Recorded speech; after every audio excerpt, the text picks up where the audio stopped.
Halo teman-teman semua, kali ini kami akan membahas tentang mengapa profesi guru sangat penting dan bagaimana negara kita menghormati serta melindungi mereka. Mari kita selami kebijakan-kebijakan terhadap guru. Sebelum tahun 2005, profesi guru di Indonesia seringkali menghadapi tantangan besar, termasuk kesejahteraan yang kurang dan minimnya perhatian. Padahal guru adalah kunci untuk menciptakan sumber daya manusia berkualitas di era globalisasi.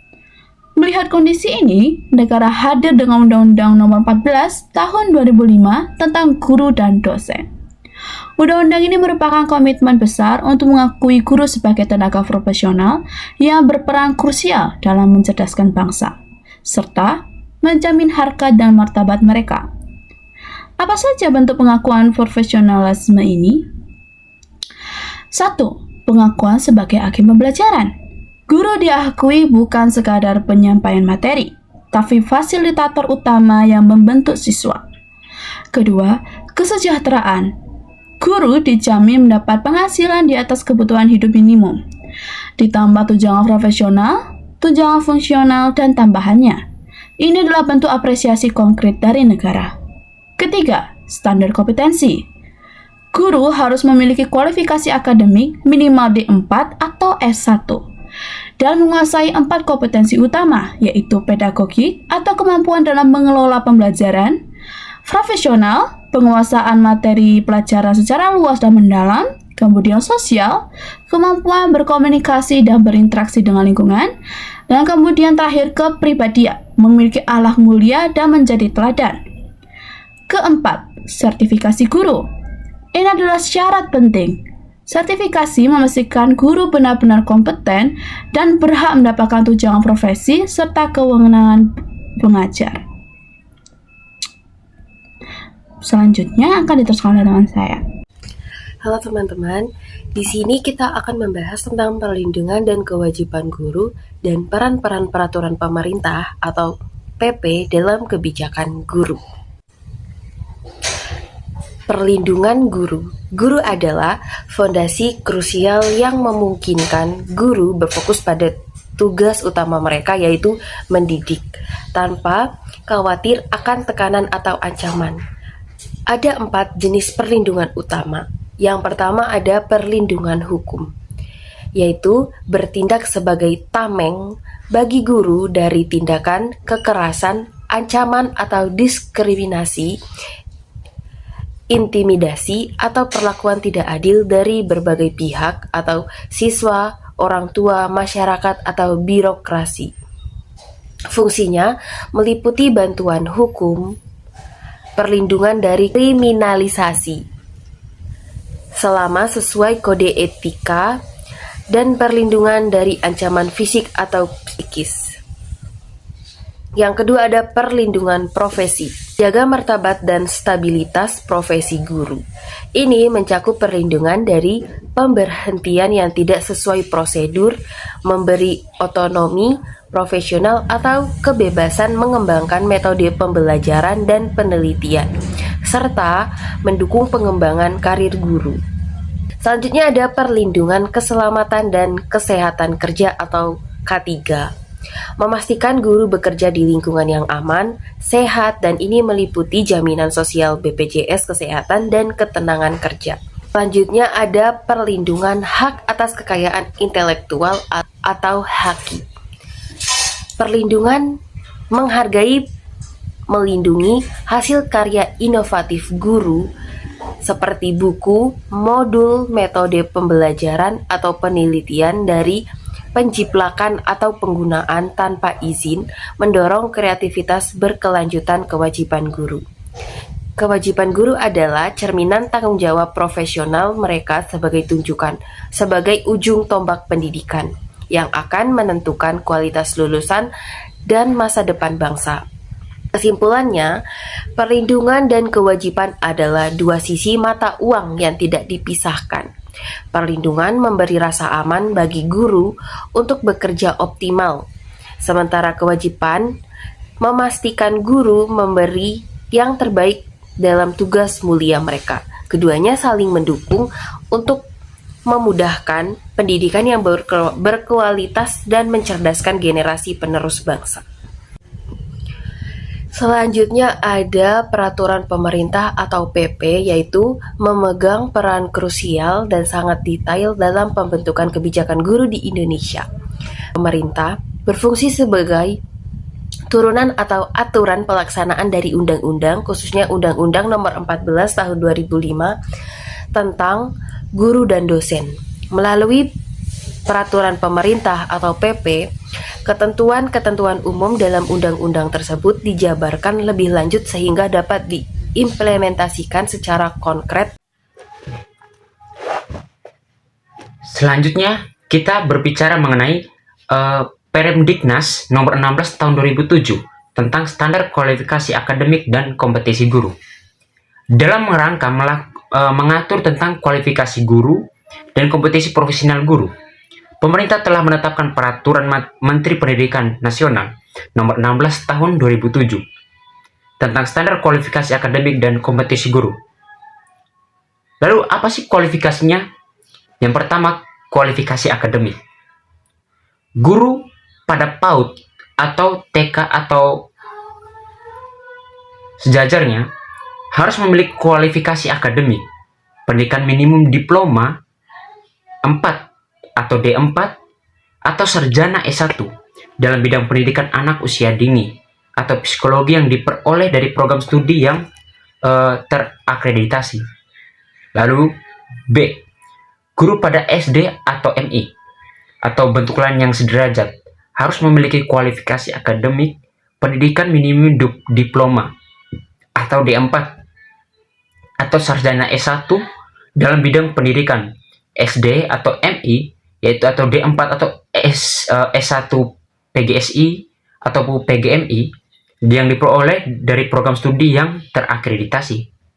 Lalu bagaimana pada guru pada MTS maupun SMP? Pada SMP maupun MTS atau bentuk lain yang sederajat harus memiliki kualifikasi akademik pendidikan minimum diploma atau D4 atau sarjana S1 program studi yang sesuai dengan mata pelajaran yang diajarkan atau diampu dan diperoleh dari program studi yang terakreditasi.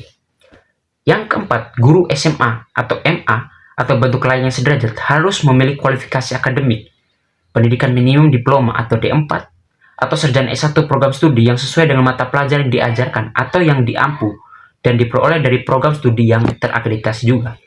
Lalu yang kelima, guru pada SDLB atau SMPLB atau SMALB atau bentuk lain yang sederajat harus memiliki kualifikasi akademik pendidikan minimal D4 atau diploma 4 atau sarjana S1 program pendidikan khusus atau sarjana yang sesuai dengan mata pelajaran yang diajarkan atau yang diampu, tentunya dengan sekolah yang telah terakreditasi. Lalu yang keenam ada guru pada SMK atau SMAK atau MAK atau dalam bentuk lain yang sederajat. Untuk guru ini, kelompok mata pelajaran normatif ataupun adaptif harus memiliki kualifikasi pendidikan minimum diploma 4 atau sarjana program S1 program studi yang sesuai dengan mata pelajarannya yang diajarkan maupun diampu dan diperoleh melalui program studi yang terakreditasi juga. Lalu kualifikasi yang kedua tuh kualifikasi yaitu melalui kompetisi guru. Standar kompetisi guru mencakup kompetisi inti, yaitu yang dikembangkan menjadi kompetisi guru PAUD atau TK, guru kelas SD atau MI, atau guru mata pelajaran pada SD, SMP, SMA ataupun SMK. Terkait dengan rincian kompetisi guru ini, kita bisa lihat pada bab 6 itu. Lalu kualifikasi ini dan kompetisi yang wajib dipenuhi oleh seorang guru dalam kapasitasnya sebagai tenaga profesional.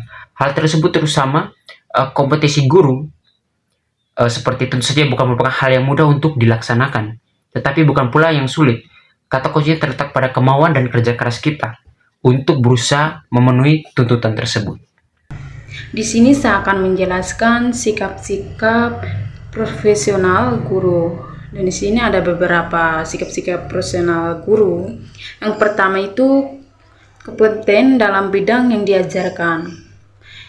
Itu harus profesional, memiliki penguasaan materi pelajaran yang kuat. Ia harus mengembangkan pengetahuan dan keterampilan agar dapat menyampaikan materi yang benar, relevan, dan kontekstual. Yang kedua, itu disiplin dan bertanggung jawab. Guru harus memiliki disiplin waktu, mematuhi aturan sekolah, dan bertanggung jawab atas tugas dan kewajibannya.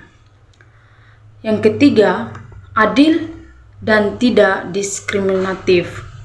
Guru profesional memperlakukan semua siswa dengan adil tanpa membeda-bedakan latar belakang sosial, ekonomi, agama, suku, dan kemampuan akademik. Yang keempat, komunikatif dan terbuka. Mampu menjalin komunikasi yang baik dengan siswa, orang tua, dan sesama guru. Guru juga terbuka terhadap kritik dengan saran demi perbaikan proses pembelajaran. Yang kelima, menjadi teladan. Guru harus menunjukkan perilaku yang baik dalam tutur kata, sikap, dan tindakan, karena ia menjadi panutan bagi peserta didik. Yang keenam, peduli dan empatik. Itu memiliki kepedulian terhadap perkembangan siswa baik secara akademik maupun emosional. Yang ketujuh, menjaga etika dan profesionalisme. Guru tidak boleh menyalahgunakan wewenangnya, menjaga rahasia profesional, dan menjunjung tinggi kode etik guru. Yang kedelapan, kreatif dan inovatif. Harus guru profesional mampu mengembangkan metode pembelajaran yang menarik dan sesuai dengan kebutuhan siswa, termasuk penggunaan teknologi. Yang kesembilan, selalu belajar dan berkembang. Itu guru harus terus meningkatkan kualitas diri melalui pelatihan, seminar, atau studi lanjut untuk mengikuti perkembangan zaman.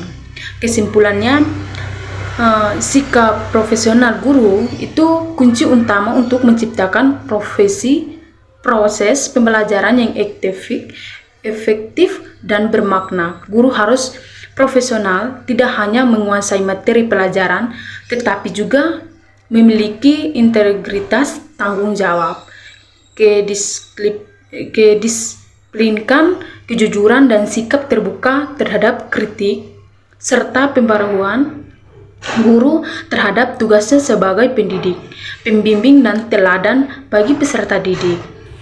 Di sini saya akan menjelaskan pada bagian bab 11, B, sasaran sikap profesional guru. Di sini ada beberapa poin. Yang pertama, menumbuhkan tanggung jawab. Individu diharapkan memiliki kesadaran dan kepedulian terhadap tugas dan kewajibannya. Tanggung jawab ini mencakup keakuratan dalam pekerjaan, ketepatan waktu, dan kepatuhan terhadap prosedur yang berlaku.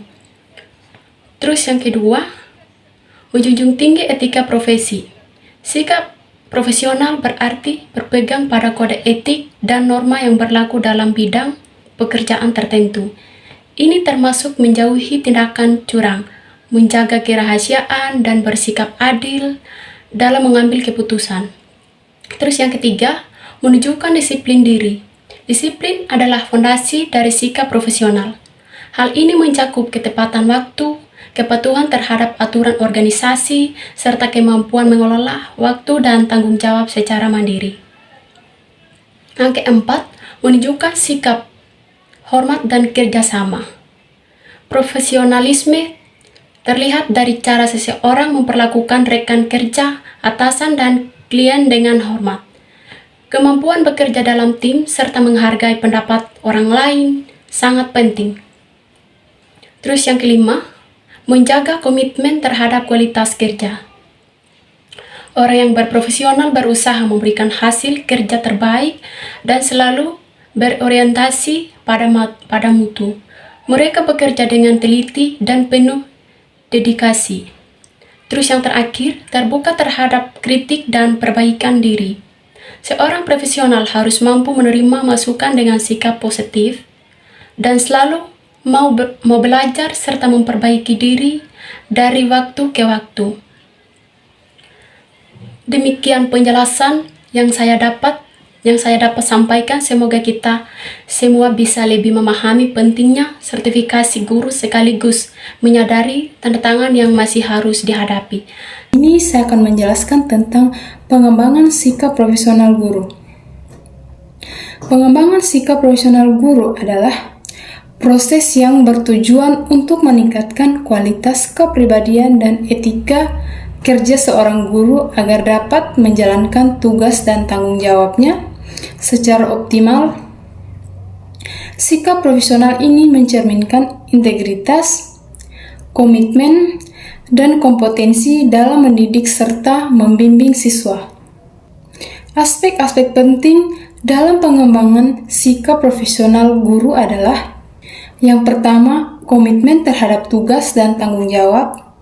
Guru profesional memiliki dedikasi tinggi terhadap pekerjaannya, termasuk menyusun rencana pembelajaran secara sistematis, melaksanakan pelajaran secara efektif dan efisien, memberikan penilaian yang objektif dan berkelanjutan. Yang kedua, etika dan moralitas. Pengembangan sikap profesional mencakup mematuhi kode etik profesi guru, menunjukkan perilaku jujur, adil, dan bertanggung jawab, menjadi teladan baik bagi siswa dalam hal perilaku dan nilai-nilai moral. Yang ketiga, kemampuan berkomunikasi.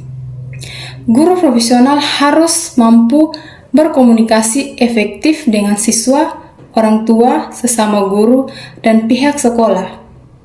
Membangun hubungan yang saling menghormati dan mendukung perkembangan peserta didik. Yang keempat, kemauan untuk terus belajar. Sikap profesional juga berarti guru terus berkembang seperti mengikuti pelatihan seminar dan workshop pendidikan, membaca literatur baru tentang pedagogik dan teknologi pembelajaran, menerapkan hasil belajar dalam praktik mengajar. Yang kelima, refleks diri dan evaluasi. Guru profesional melakukan refleksi terhadap praktik mengajar untuk memperbaiki berkelanjutan, evaluasi diri dan menerima masukan untuk meningkatkan kualitas pembelajaran. Yang keenam, kedisiplinan dan integrasi. Datang tepat waktu dan memenuhi kewajiban administratif, bertindak sesuai prinsip dan tidak menyalahgunakan wewenang. Pengembangan sikap profesional guru bukan hanya tentang kompetensi mengajar, tetapi juga menyangkut karakter, nilai, dan tanggung jawab sosial sebagai pendidik. Ini merupakan proses berkelanjutan yang sangat penting demi kemajuan pendidikan dan pembentukan generasi masa depan.